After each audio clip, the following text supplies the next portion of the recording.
Hi, I'm Bob Schmidt with Home Remodel Workshop. Dust control when doing a large remodeling project is critically important. That's the single biggest complaint we have from homeowners when we're doing projects or even reasons homeowners won't do a project themselves is because they don't want that dust and debris to get into their house where they have to live. With a few simple dust control strategies, you can take care of the majority of this problem and make that space as livable as possible. I'll show you what you need to watch out for. Let's get to work. Your single biggest enemy on your remodeling project is going to be your furnace. During heavy episodes of dust, during tear out, drywall hanging, drywall sanding, floor finishing, you need to make sure that that furnace is shut off. But prior to starting your project, you have to have many replacement filters or know the procedure for cleaning your permanent filters and do it frequently. Depending on the size of your project, your cold air return needs to be taken care of. If you have a single room project, generally speaking, you can just cover that cold air return with tape, not allowing any air to return from your workspace.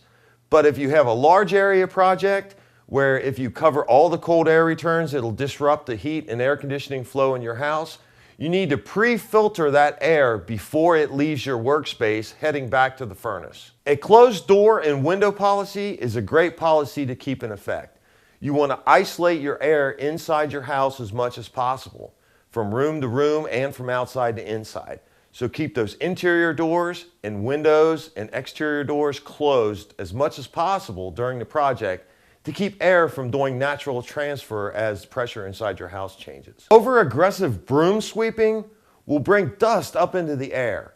What you want to use that broom for, along with a sweeping compound, which will help collect the finer dust while you're sweeping, is to drag the larger debris off to go ahead and get in the garbage can, but then go ahead and use the shop vac to get the balance of the small debris.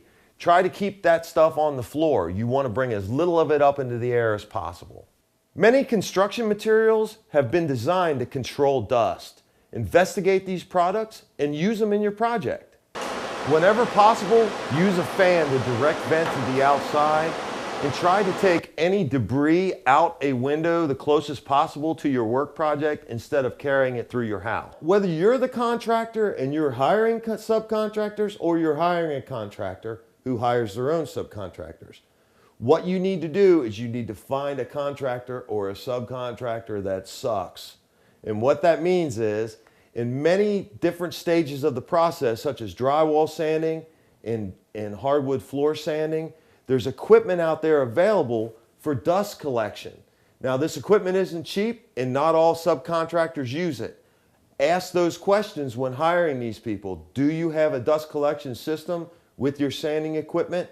And if you can at all possible afford it, hire that subcontractor because that'll lessen the dust and debris in your house. This is very important. Don't have a defeatist attitude when it comes to dust control. I hear many homeowners day one on a project say, that's it, I'm not going to do any cleaning, I'm calling off the cleaning people, I'm not going to do anything until after this project is complete. If you adopt that attitude, I guarantee you your living space is going to become nasty before the end of the project, even if you take all these safeguards in mind. You actually have to keep it in mind. You really need to stay up a little bit more on dust control during your remodeling project to keep it from becoming overwhelming. I'm Bob Schmidt with Home Remodel Workshop. Hope you appreciated these few tips and have a great remodeling project. Thanks.